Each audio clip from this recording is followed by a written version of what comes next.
The champagne cork popped with that distinctive sound, celebration and money. My brother Marcus stood at the head of the table, raising his glass toward the crystal chandelier in our parents' dining room. 18 relatives cheered. I sat at the far end, fork frozen halfway to my mouth. To new beginnings, Marcus announced. The farmhouse sold for $1.2 million. Closing happened this morning. My farmhouse. The 1890s restored property I'd purchased 3 years ago for $340,000. The one with the original barn I'd converted into a premium event space. The property generating $180,000 annually from weddings, corporate retreats and photo shoots. What? The word came out quieter than I intended. You heard him, my mother said, refilling Marcus's glass. He finally sold that old place. Got an incredible price too. California buyers. My chest tightened. Mom, that's my property. Don't start this again, Claire. My father's voice had that edge, the one that meant I was being dramatic. Marcus has been managing it for 2 years. He put in the work. He deserves the sale. Managing it. That's what they called it when I let him book events while I was traveling for my actual career. The one funding my real estate portfolio of 7 properties across 3 states. Marcus had access to the booking calendar. Not ownership. Never ownership. I let him handle scheduling, I said, setting down my fork carefully. The silver clinked against my grandmother's china. I didn't authorize a sale. You're always so busy with your little projects, my aunt said. Let your brother have this win. Little projects. My event planning company that grossed $2.3 million last year. My little projects. Marcus pulled out his phone, swiping to show photos. Got the closing documents right here. Buyer wired $1.2 million this morning. Title company confirmed everything went through. That's when my phone buzzed. Unknown number. Local area code. Excuse me, I said, standing. The family kept celebrating as I walked to the kitchen. Miss Claire Morrison? A woman's voice, professional and urgent. Speaking. This is Patricia Chen from Anchor Title Company.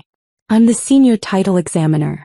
We need to speak with you immediately about a property transaction that occurred this morning involving 2847 County Road 42. My farmhouse address. We processed a closing this morning, Patricia continued. The deed transfer raised several red flags in our fraud detection system. Can you confirm you authorized the sale of this property? The kitchen suddenly felt too cold. I could hear Marcus laughing in the dining room, describing his plans for the money. No, I said. I did not authorize any sale. Silence on the line. Then, Ms. Morrison, I need you to understand the severity of this situation. Someone forged your signature on transfer documents and attempted to steal $1.2 million from the buyer. We've frozen the wire transfer. I'm contacting law enforcement now. Do not alert anyone who may be involved. Officers will need to take statements. My brother is in the other room celebrating the closing. Another pause. Stay on the line. I'm conferencing in Detective Rodriguez from the Fraud Division. Through the kitchen doorway I watched Marcus pour more champagne. My mother was on her phone, probably texting relatives who couldn't make dinner. My father had his arm around Marcus's shoulders, beaming with pride at his son's success. The gambler's fallacy, I thought. 4 years. I'd believed if I just proved myself successful enough, responsible enough, they'd see me as an equal. But they needed me to be less than Marcus. Because if I wasn't the struggling younger sister, then what was Marcus? The son who'd failed at 3 businesses, filed bankruptcy twice, and still lived in our parents' basement at 37? They needed me small. So Marcus could feel big. Detective Rodriguez came on the line.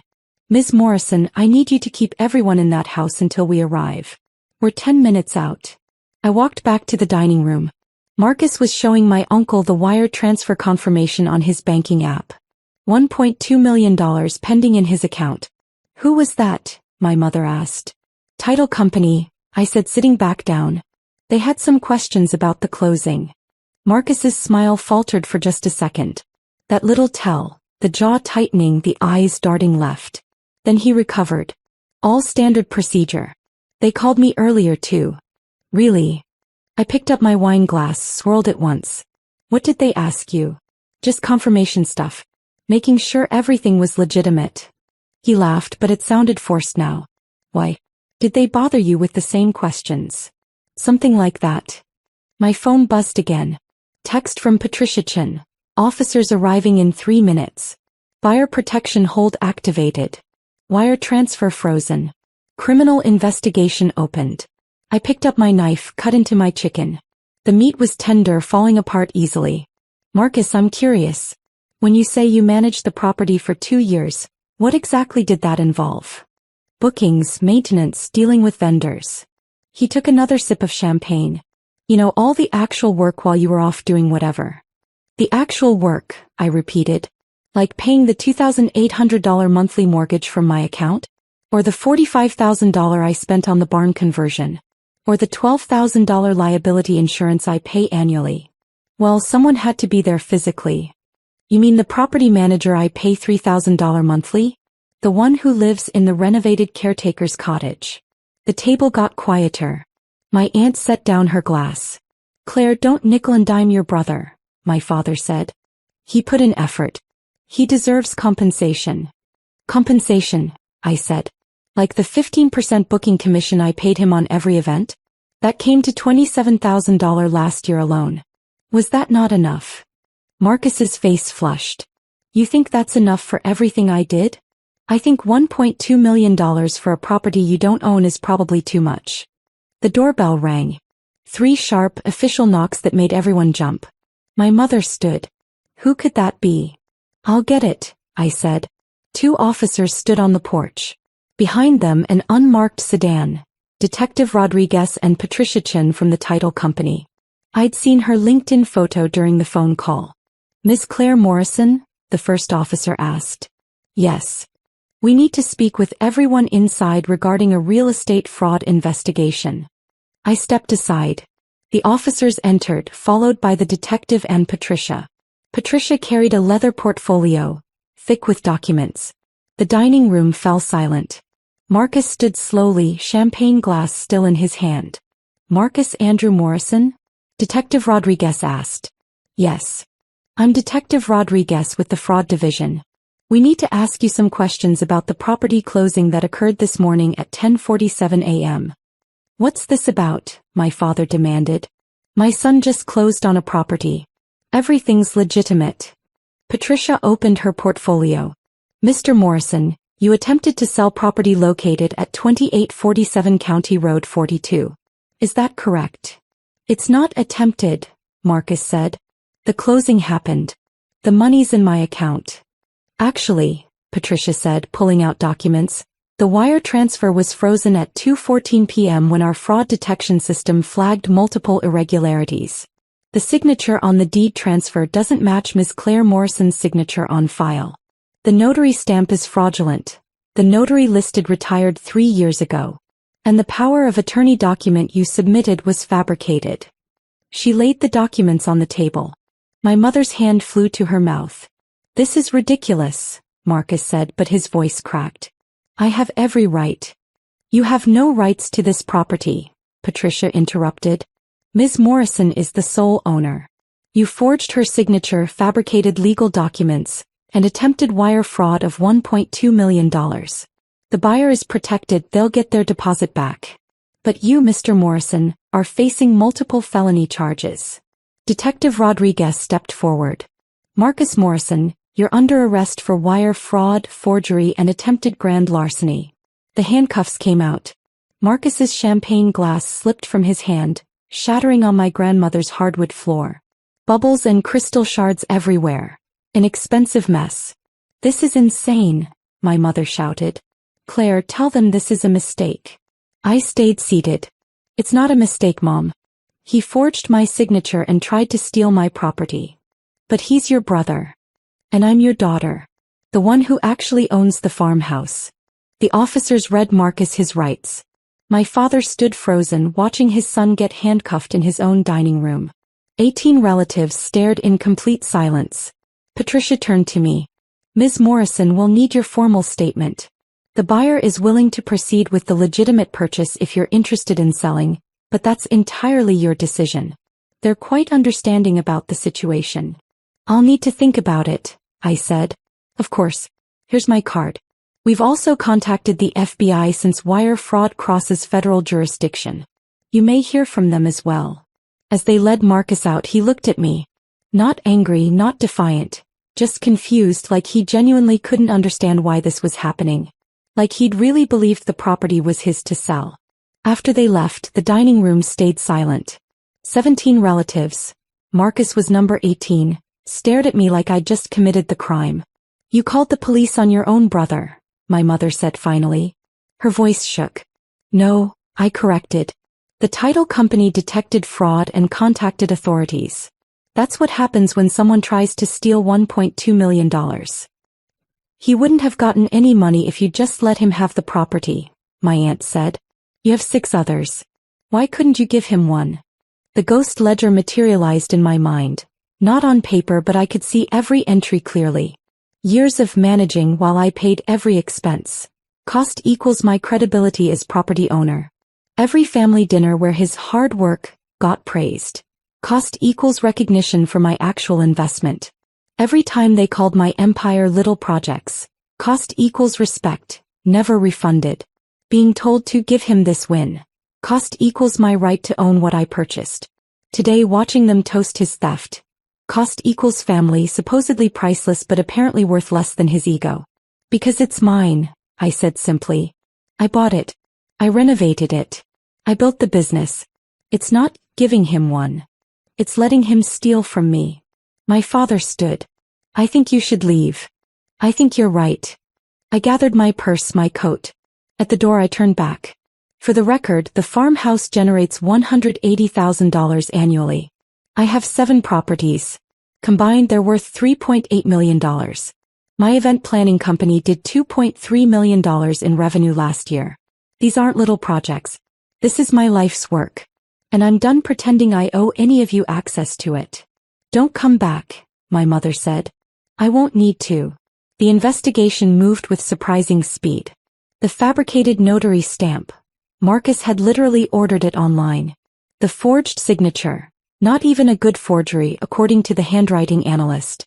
The power of attorney document. Created in Microsoft Word with a template from LegalZoom. He'd done it sloppily because he'd never considered he'd get caught. Why would he? They'd spent years telling him he deserved my success. He'd just taken the logical next step. Within 3 weeks, the evidence was overwhelming. The FBI found Marcus had researched how to forge property deeds from our parents' home computer. He'd contacted the California buyers directly, claiming to be the owner. He'd even hired a fake notary, a friend who bought a stamp online. Together they'd created an entire false paper trail. The charges stacked up. Wire fraud, federal 20 years maximum. Forgery, 5 years maximum. Grand larceny, 10 years maximum. Conspiracy, 5 years maximum. Identity theft, 15 years maximum. His public defender negotiated a plea deal, 8 years, full restitution to cover legal fees, permanent criminal record. My mother called once, 3 days before his sentencing. You could ask the prosecutor to reduce the charges. No, I said. He's your brother. He tried to steal $1.2 million from me.